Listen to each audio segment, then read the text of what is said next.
Shoot boot ପିନ୍ଧିକି କଳା କାଉ ପୁରାପୁରି ତିଆରି ହେଇ ନିଜକୁ ଦର୍ପଣରେ ଦେଖୁଥିଲା।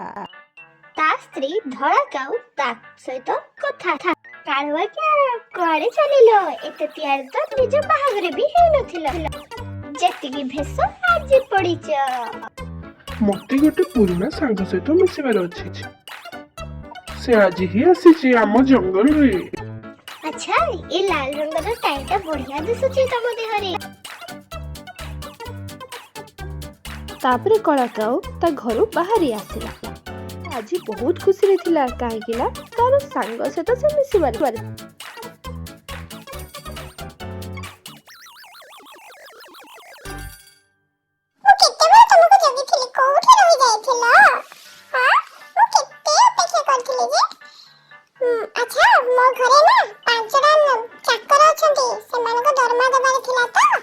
ସେଥିଲାଗି ଟିକେ ଲେଟ୍ ହେଇଗଲା। ଆଉ ତୁ କଣ ଭାବିଲ ମୁଁ କରିବ ଲୋକଟେ? ହଁ,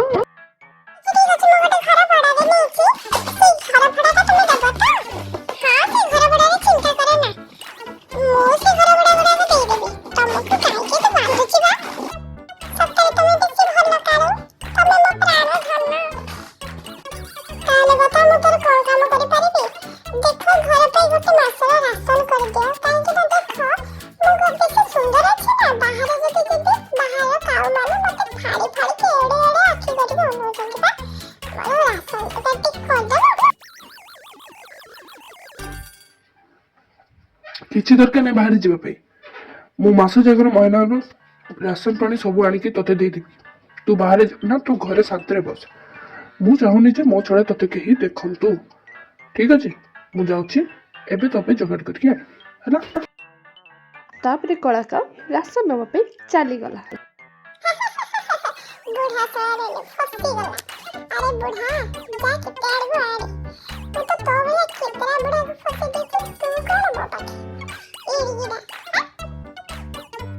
ତାପରେ କାଳୁ ବଜାରରେ ସବୁ ଘରୋଇ ରାସନ ସାମାନ ଗୁଡ଼ିକ କିଣିବାକୁ ଗଲା, ଯେମିତି ଡାଲି, ଅଟା, ଚାଉଳ, ଘିଅ, ତେଲ ସବୁ କିଛି ଗୋଟେ ଦସ୍ତାରେ ଧରି ସେ ଫେରିଲା। ଆଜି ଏ କାଳୁ କୁଆଡେ ଚାଲିଗଲା ବା? ସନ୍ଧ୍ୟା ସମୟ ହେଇଗଲାଣି, ମୁଁ ଏଯାଏ ଖାଇନି ତାକୁ ଜଗିକି। କଣ ଏମିତି ସାଙ୍ଗ ସହିତ ଦେଖା କରିବାକୁ ପଳେଇଲା ଯେ ମତେ ଭୁଲିଗଲା। ଏମିତି ସ୍ୱାମୀ ଥିଲେ ହେଲା। ଗୋଟେ ତରଫରେ ତାର କଳା କାଉ କାଳୁକୁ ଅପେକ୍ଷା କରିଥିଲା, ଆଉ ଏ କାଳୁ ଯାଇକି ନୀଳ କାଉକୁ ତାର ରାସନ ସାମାନ ଗୁଡାକ ଯୋଗେଇ ଦଉଥିଲା। ଆଉ ସେଇଟା ପୁଣି ମାସକର ରାସନ। ବାରେ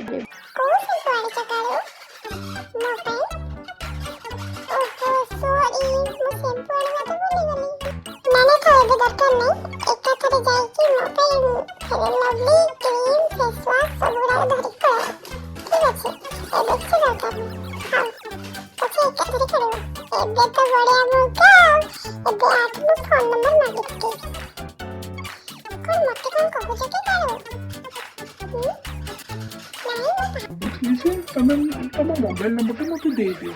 ଯେତେବେଳେ ବି ଯୋଉ କାମ ପଡିବ ତମେ ମତେ ଫୋନ କରିଦବ। ସେଇଥିପାଇଁ ଆଉ ନହେଲେ କିଛି ନାହିଁ।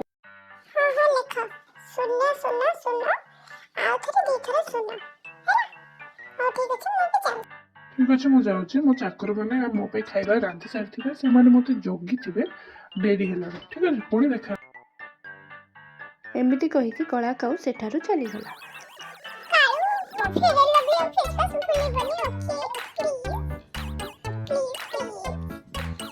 ସକାଳରୁ ଯାଇଛ ଯେ ଯାଇଛ, ଏମିତି ଖାଲି ହାତରେ ଆସିଛ? ମୁଁ ସକାଳରୁ କିଛି ଖାଇନି, ତମକୁ ଅପେକ୍ଷା କରି କରି ମୋ ଦିନ ସରିଗଲା, ସନ୍ଧ୍ୟା ହେଇଗଲା। ଆରେ ଗରି, ମୁଁ ସତ କହୁଛି, ମୁଁ ବି କିଛି ଖାଇନି। ମୋ ସାଙ୍ଗ ମତେ ବହୁତ ବାଧ୍ୟ କଲା, ମୋ ପେଟରେ ଗଲାନି, କାହିଁକି ନା ମୁଁ ତୋ ଛଡା କଣ ଖାଏ କେତେ? ମୋ ପେଟରେ ତ ତୋ ବିନା କିଛି ଗୋଟେ ଦାନା ବି ଯିବନି। ତୁ କହୁଛୁ ମୁଁ ଖାଇଦେବି?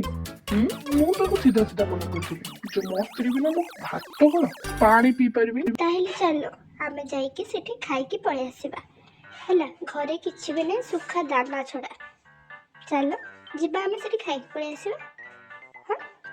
ନାଇଁ, ସେ ତ ଏବେ ଶୋଇପଡିଥିବ। ଚାଲ ଆମେ ସେ ସୁଖା ଦାନା ବି ଖାଇଦବା। ଏବେ ଶୋଇଲା ଲୋକକୁ ଉଠିବାଟା ଭଲ ହବ ନା କଣ? ଏମିତି ହିଁ କଳା କାଉ ଓ ଧଳା କାଉ ଶୁଖା ଦାନାକୁ ଖାଇବାରେ ଲାଗିଲେ। ତାପରେ ରାତି ହେଇଗଲା ଆଉ ଧଳା କାଉ ଶୋଇପଡ଼ିଲା। ସେତେବେଳେ ତ କଳା କାଉ ନୀଳ କାଉକୁ ଫୋନ୍ ଲଗେଇବାରେ ଲାଗିଲା। ନୀଳ କାଉ ସହିତ କଥା ହେଲା। ନୀଳ କାଉକୁ କଳା କାଉ ପଚାରିଲା, ଶୋଇପଡ଼ିଲୁ କି? ନୀଳ କାଉ କହିଲା ନାଇଁ ରେ, ଶୋଇବି କୋଉଠି, ଶୋଇନି। ଆଚ୍ଛା ତାହେଲେ କାଲି ମୁଁ ତୋ ପାଇଁ କଣ ଖାଇବାକୁ ଆଣିବି? ମୋ ପାଇଁ?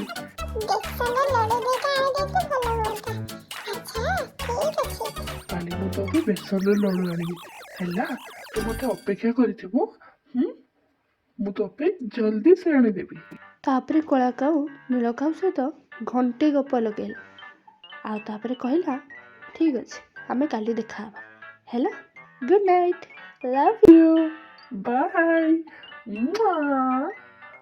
ତା ସକାଳେ କଳା କାଉ ପୁଣି ଥରେ ତୈୟାର ହେବାକୁ ଲାଗିଲା ଆଉ ଆଖିରେ ରଙ୍ଗ ଚଷମା ଆଉ ବେକରେ ଗୋଲାପୀ ମଫଲର ପକେଇଲା ଆଉ ଗୀତ ଗାଇଲା। କ'ଣ କି? ମୁଁ କଳା କାଉ କଳା କାଉ କଳା କଳା କାଉ, ମୁଁ କଳା କାଉ କଳା କାଉ କଳା କଳା କାଉ, ମୁଁ କଳା କାଉ କଳା କାଉ। କଳା କାଉ। ଆରେ ଆରେ ଆରେ ଆରେ ଆରେ ଆରେ, ଟିକେ ଲାଜ କର। ଏ ବୟସ କି ତମର, ଗୀତ ଗାଉଛ ଯେ? ଆରେ ମୋ ବୟସ କ'ଣ ଏମିତି କି? ମୁଁ ବୁଢା ହେଇନି ଏ ଯାଏ। ଦେଖୁନୁ ମୋ ପରରେ ଗୋଟେ ବି ବାଳ ପାଚିନି। ଆଉ ଗୋଟେ କଥା ଜାଣିଛୁ, ମୁଁ ତୋଠୁ 10 ଦିନରୁ ସାନ ମଧ୍ୟ। ହେଲା। ବୁଝିଲୁ ନା? ତାହେଲେ ମତେ ଯିବାକୁ ଦେ, ଆଉ ବେଶୀ କଥା କହନି ହେଲା। ଆରେ ହଉ ଠିକ ଅଛି। ସନ୍ଧ୍ୟାକୁ ଯଦି ଆସିଲା ବେଳେ ମୋ ପାଇଁ ଗୋଟେ ସିଙ୍ଗଡ଼ା ଆଣିଦବ ହେଲା। ଠିକ ଅଛି। ଠିକ ଅଛି, ମୁଁ ଯାଉଛି ଏବେ। ମତେ ଆଉ ବିଚାର କରନି, ମୁଁ କାମ ସାରି ଜଲ୍ଦି ଫେରି ଆସିବି। ତାପରେ କଳା କାଉ ଉଡ଼ିବାରେ ଲାଗିଲା। ଉଡ଼ିକି ସେ ଗଲାବେଳେ ତାକୁ ରାସ୍ତାରେ ପାରା ଆଉ ଚଢ଼େଇ 2 ଜଣ ମିଳିଲେ ଆଉ ସେମାନେ ପଚାରିଲେ, କୁଆଡ଼େ ଯାଉଛ? ମୁଁ ତାକୁ ଦେଖା କରିବାକୁ ଯାଉଛି। ତାପରେ ଚଢ଼େଇ କହିଲା, ସେ ତୋର କ'ଣ ଲାଗିବ କି?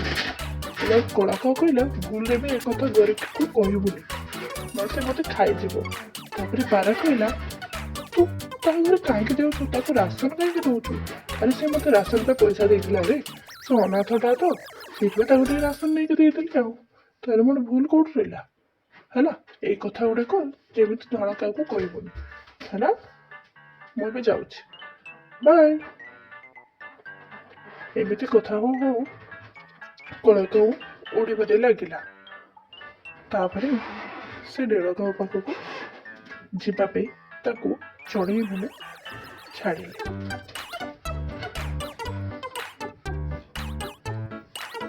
ଆରେ ବାପରେ, ବଞ୍ଚିଗଲା ମଣିଷ।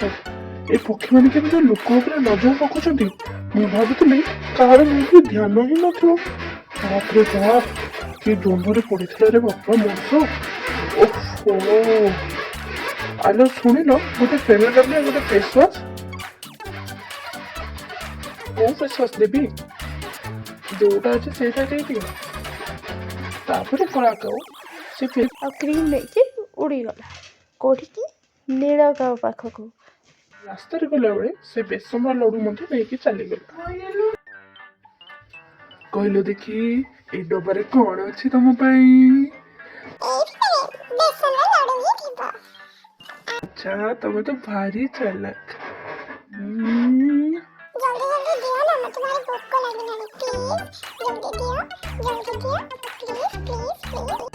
ଏଇ ନିଅ ତମ ଫେୟାର ଆଣ୍ଡ ଲଭଲି ଆଉ ଫେସ୍ ୱାଶ। ଠିକ ଅଛି, ନିଅ।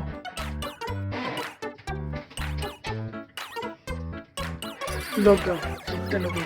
ରାତିରେ ଏତେ ଧୀରେ ଧୀରେ କ'ଣ ପାଇଁ କଥା ହଉଥିଲ? ତମ ପାଖରେ କିଏ ଥିଲା କି? ଆ ପରର ଭିଡ଼ିଓ ପିଲାମାନେ ଆଗକୁ ଦେଖିବେ।